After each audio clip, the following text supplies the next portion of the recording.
सुन रहे हैं शिवानी रिकॉर्डिंग स्टूडियो की शानदार प्रस्तुति।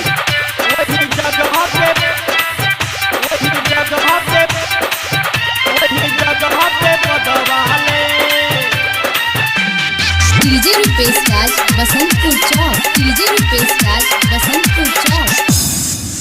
हम तो छौड़ा छिया गई नटबा नटबा नटबा, हम तो छौड़ा छिया गई नटबा, कने गोदना गोदाले गोदाले, कनियो दर्द नहीं है तो कने गोदना गोदाले, जे में ससुरारी तो देख तो भता वही जगह को देखो बार बार, कने हमरा से गोदना गोदाले वही जगह पे गोदना गोदाले, कने हमरा से गोदना गोदाले वही जगह पे बुची गोदवाले, वही जगह पे बुची गोदवाले, वही जगह पे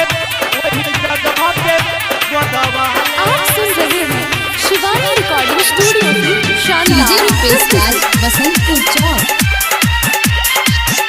अखन नाजुक बदन छो तोहर गई तोरा कनियो दर्द नहीं है तो बात कहे छियो साचो गई तोरा कनियो दर्द नहीं है तो कनियो दर्द नहीं है तो, अखन नाजुक बदन छो तोहर गई तोरा कनियो दर्द नहीं है तो तोरा कनियो दर्द नहीं है तो, जे में ससुरारी तो देख तो भता वही जगह देखो बार बार, कने हमरा से गोदना गोदाले गए अपन जगह पे गोदना गोदाले, कने हमरा से बुची गोदवाले वही जगह पे गोदना गोदाले, वही जगह पे गोदना गोदाले, मुझे तोड़ दो। वही जगह पे गोदना गोदाले। आप सुन रहे हैं शिवानी रिकॉर्डिंग स्टूडियो की शानदार प्रस्तुति।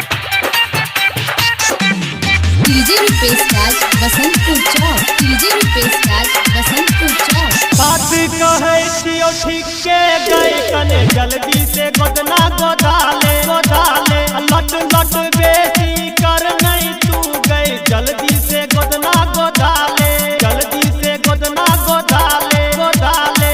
मुझे तोड़ दो। बात कहे छियो ठीक के गई कने जल्दी से गोदना गोदाले, राइटर पर हम देव के गोदना खराब, नंद बिहारी के गोदना कमाल, कने जल्दी से गोदना गोदाले गए वही जगह पे गोदना गोदाले, कने हमरा से गोदना गोदाले, कने हमरा से गोदना गोदाले, जे में ससुरारी तो देख तो भतार वही जगह का देखो बार बार, कने हमरा से गोदना गोदाले वही जगह पे गोदना गोदाले।